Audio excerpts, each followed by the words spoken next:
Winter is here and the cost of living is going up, so I thought I would share with you 15 tips that my family are doing to keep the winter blues low as well as the bills. Let's chat. If we haven't met before, hey, I'm Kelly. I'm the Frugal Fun Mum here in Adelaide, Australia, on the bottom of the world. It's currently winter. It is June and we are freezing. So we are opposite to what our northern people are doing. So even if you're watching from overseas, welcome. Please let me know what are your winter warming saving tips, because we need them now. And we'll let you know how we keep cool in summer when it comes around to it. So yes, please give this video a thumbs up and subscribe if you haven't already. You can check out all the other videos that we do about frugal living and keeping it fun and keeping it real. That's why I'm in my car. It's quiet in here and it's warm, which is what today's video is about. All right, let's go through our tips. Number one is that we always dress warmly if it's in the house. I always have 3 or 4 layers on. I usually have jumpers and snoods and dressing gowns, track pants or PJ pants. I have socks and then I have slippers on. I'm pretty much always dressed warmly, and I always make sure everyone else is too before they start reaching to turn on the heater. The next thing I'm doing is really trying to make sure that I make my bed every single day, because it's just nicer to get into a warmer bed, and then also hopefully all that warmth is locked in there.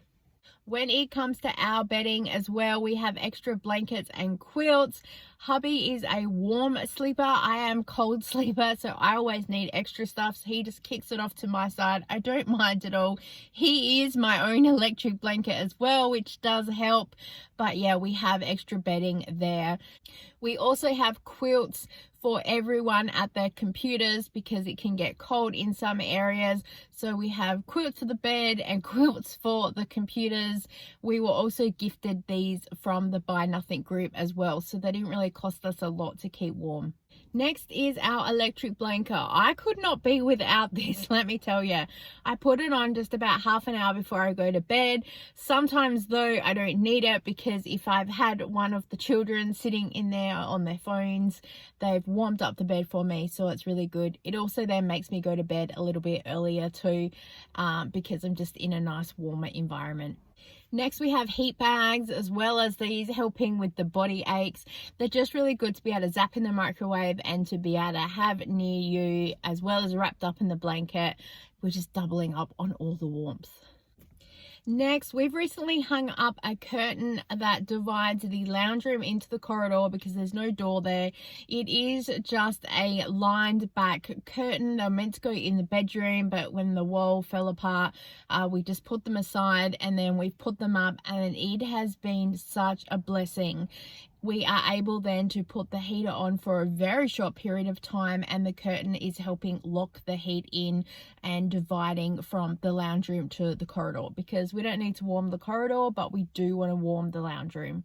Next is the heater, and we only put this on for short periods of time. We use it to help dry the clothes as well, so that's a bonus. But then when we do put the heater on, I'll make sure to put a timer on my phone, because we don't need it on for very long. As I said, the curtain helps lock the heat in. I of course clean the heater as well, take out the filter and then wipe over it just to kind of check that it is clean and that it is working the best that it can. I also clean any windows that we have in the house just to kind of check that they are clean and that there's no mold and stuff, because winter, that's when it starts getting around condensation and things like that. I also then will open up any blinds or curtains to let as much sunlight in as we can during the day. Of course, we don't have any curtains in the bedroom right now to be able to close at night time to keep that in there. So I am trying to put some bubble wrap on the windows to see if that will help. I've read it online, so we're going to give it a go and see if it works. Next, we are closing any doors in the house where we can, because we're just trying to really keep down to the areas that we're in right now, and anything else just doesn't need to be heated. We don't have any central heating. We only have the heater that's in the lounge room and then in our side office. So parts of the other house are just going to go unheated. That's just how it is.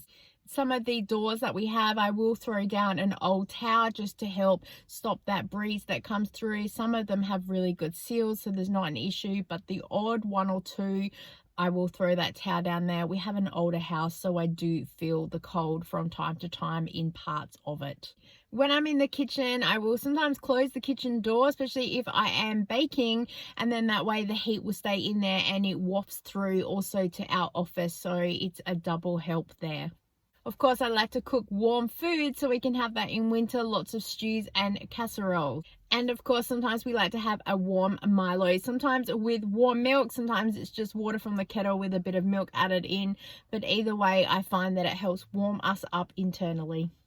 And lastly, sometimes I will sit in the car and do some work because I've probably just got home and the car's nice and warm. If there's kind of no one inside that needs my attention, sometimes I will just sit in here because it's quiet and also it's warm. So yes, double bonus. So they're just some of the things that we do to keep warm in winter. If you have any tips or tricks, please do leave them down below because I would be super keen to read what other people are doing. I think as a community and as a collective, we can really share a lot of ideas and help each other out. Thank you so much for watching today. I so appreciate your time and I look forward to seeing you next time. Bye.